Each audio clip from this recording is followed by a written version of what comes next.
want a picture of that? Okay, the reason why I organized this is we really need to send a message to Washington. Excuse me. We have to tell our elected officials and our local officials that are inside this beautiful house that we do not want them taking over our healthcare system. There is nothing wrong with our healthcare system. It is not broken. We need to leave it the way it is. And you saw what happened when they took over the car industry. Oh, yeah. Okay? What happened when they took over the banks? Oh, yeah. How's the post office working out for you? You know? So we really, really need to send a message to Washington. And they want to do this by March 18th. So I had to do this really fast and furious, and thank you folks for coming out. I appreciate it. Okay. Next speaker I have is Mark Zaccaria. He's running for Congress in District 2 also. Thank you, Doreen. Ladies and gentlemen, thanks for coming out. As my good friend Randy Swanson likes to say, it's a great day for liberty. And you're all here because you want to ensure that the liberty you are owed is the liberty that you get. Now, we are guaranteed liberty by the Constitution of the United States. But in order to get it, we have to do something. Right now, we as a nation are learning that to be a citizen of this nation takes a little bit of effort. And God bless you all for coming out here.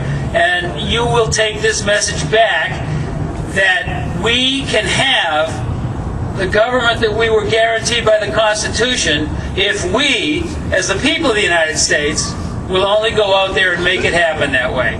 I submit to you that the bottom line of our rally today against the impending health care bill is really that we have this 2,700-page behemoth about to be crammed down our throat.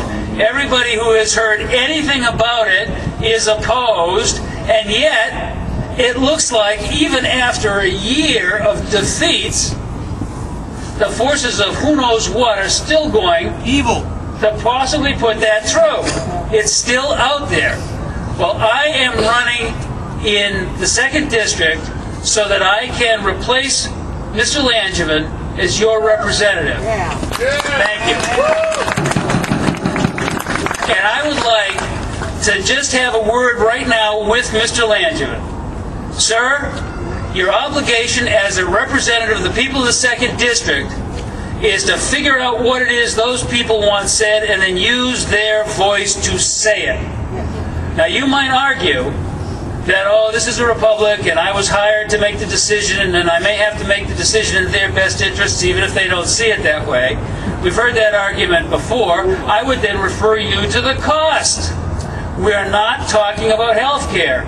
We are talking about health insurance, and we're going to wind up paying for it with huge additional unnecessary overheads, and that alone should be a reason for him to vote against it because it's money that we don't have. Right. And if that wasn't enough, let's talk for a minute about his long-held and oft-repeated position in favor of life.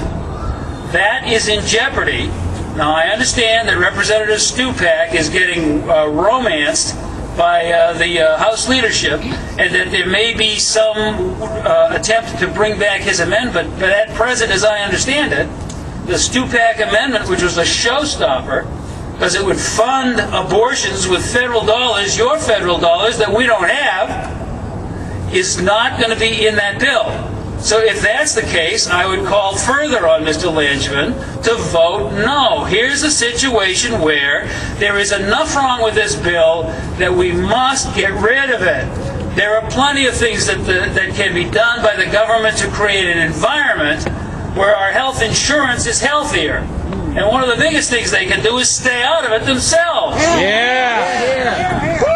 But those are all things that can only be considered once we finally put this beast to bed. It's like the monster in a bad horror flick.